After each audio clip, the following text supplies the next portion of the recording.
Welcome back, learners. So now we're going to our last set of questions, which are the application questions, and they are still based on pressure. So now let's see. We have that. We are asked that what is happening to the air particles in each case, and we need to use words below in our answer. So we're going to be using words such as particles, collisions, and pressure when we are trying to answer these questions. So question 1 says, what happens when you blow up a balloon? So in your answer, in your response, you need to use words such as particles, collisions, and pressure in your response or in our response. So what happens when you blow up a balloon? So what is happening is the number of particles will increase. Remember, as we are blowing up the balloon, we are adding gas particles into the balloon. So that means inside that balloon, there's going to be more number of particles, more gas particles that are inside there. So the number of the particles will increase. And because there's more particles in a balloon now, there's going to be more collisions. So more collisions will occur. So we can say that again, the number of collisions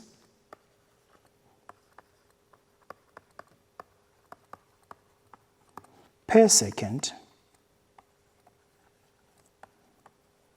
will increase. And remember, once the number of collisions per second increase, once there's more collisions inside a container, the pressure is also going to increase. Then as a result, pressure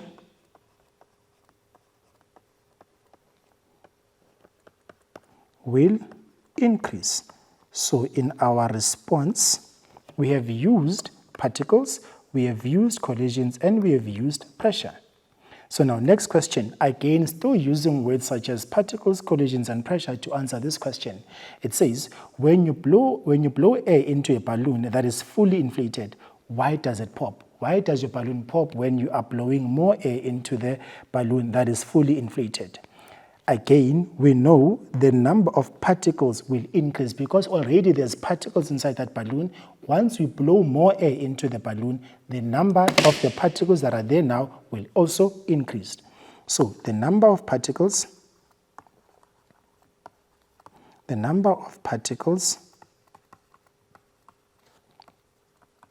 will increase. Once there's more particles inside the container, again, more particles will result in more collision. Again, think of you now as a gas particle.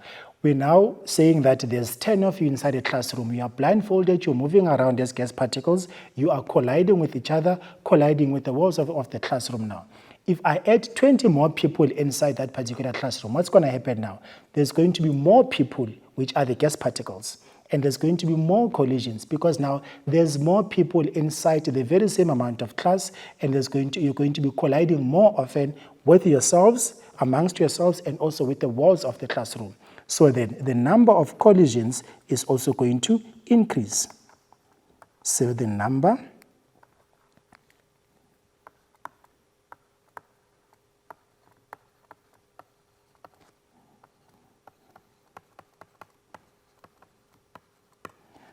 of collisions will increase. As a result, pressure will increase.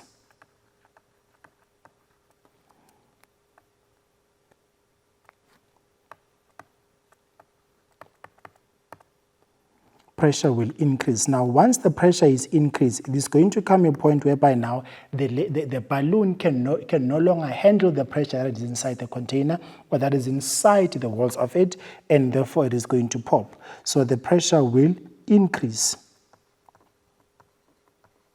Now, if the pressure keeps on increasing, as I've said, the balloon itself will no longer be able to handle the pressure that is inside it, and therefore that's why it is going to pop, because there's now going to be more pressure and more particles inside the balloon. Then the next question is asking us again, why does an inflated balloon deflate when left for a longer period? So remember when we are blowing air into the balloon, The air that we are blowing is going to be hot, it's going to be warm, and we know that once the air particles gain energy, once they are warm, they move around even more often.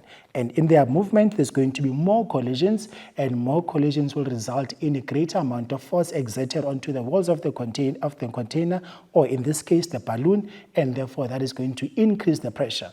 But then now, if we leave that inflated balloon for a longer period, what's going to happen now? The air or the air particles inside that balloon, or the temperature or the energy inside that balloon will start to decrease. Now, once the energy starts to decrease, or once the air particles start losing energy, what is going to happen now? They're going to start moving around slower and slower, and they're going to move closer and closer to each other. Once they move closer and closer to each other, what happens now to the pressure? They will no longer be exerting as much force onto the walls of the container because they don't have that amount of energy themselves now. So once the force exerted to the walls of the container or the balloon decreases, the pressure is going to decrease. And once the pressure decreases, the balloon is going to deflate because the particles themselves are also contracting and coming closer and closer together. So in other words, the spaces between the particles will start becoming smaller and smaller, allowing the particles to come closer and closer to each other. So the question now is, why does an inflated balloon deflate when left for a longer period? We know that number one, the energy of the particles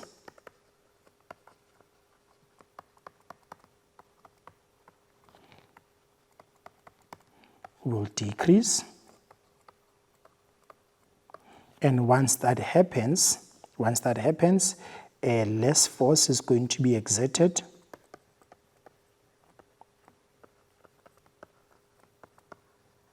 onto the walls of the balloon, onto the walls of the balloon, and then once that happens, pressure will decrease, and once the pressure decreases, the balloon will deflate.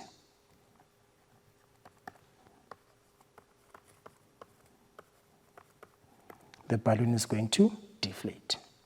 So the next question is, why does it become more difficult to pump air into a bicycle tire using a tire pressure pump? So we have a bicycle tire and a tire pressure pump. So why is it more difficult now to pump more air onto the bicycle tire? So already now the bicycle tire has air particles inside it.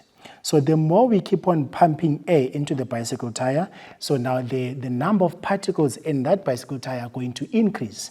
And once there's more number of particles, air particles inside the gas tire, there's going to be more collisions per second.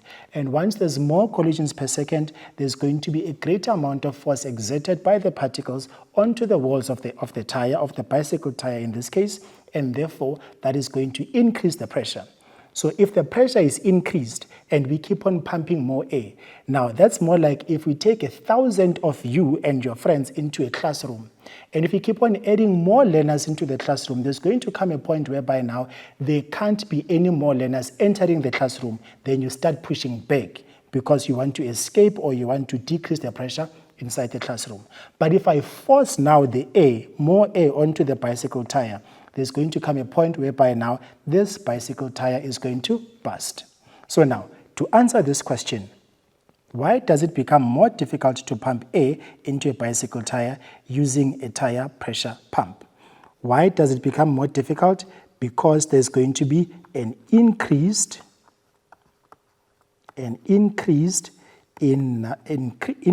number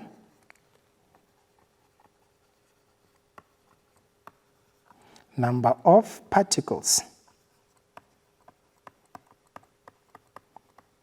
Now, once there's more particles inside this particular tire pressure, inside this particular bicycle tire, there's going to be more collisions.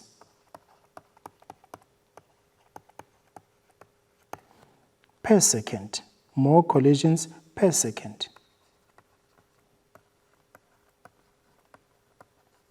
And once there's more collisions per second, the the pressure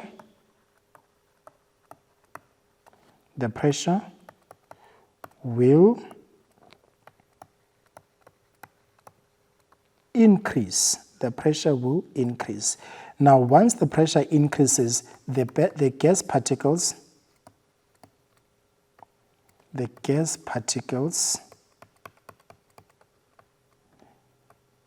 will start to push back.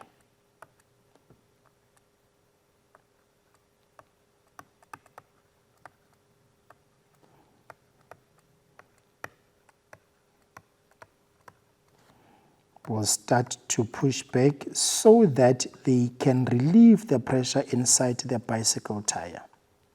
So now, if we keep on forcing and keep on putting more air into the bicycle tire, there's going to come a point whereby now the tire is going to burst because it is trying to push back the gas particles, and we are still forcing the gas particles into the air, into the bicycle tire. Then the tire will not have any more choice but to burst so that it can relieve the pressure of it.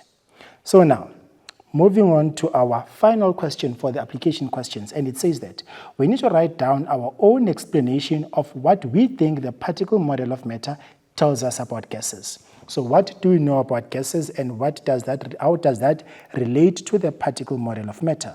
So number one, we know that gas particles are always in motion.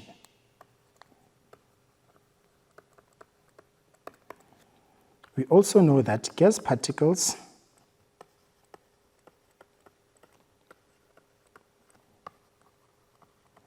have the most amount of energy. Why? Because they get to move around freely inside the container that they are in. So once they have the most amount of energy, gas particles are always in motion. Gas particles have the most amount of energy, and then also gas particles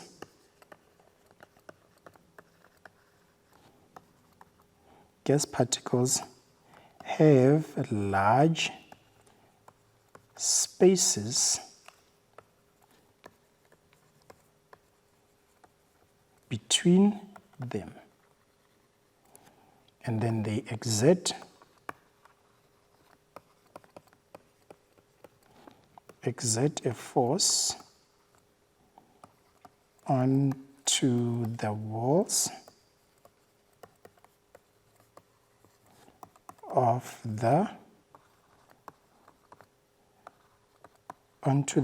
of the container, which therefore that is going to increase the pressure.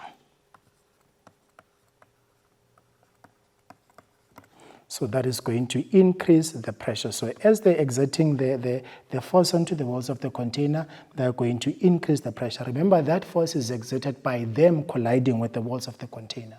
So this is what the particle model of matter tells us about gases in our own words, how we understand the gas particles and the particle model of matter.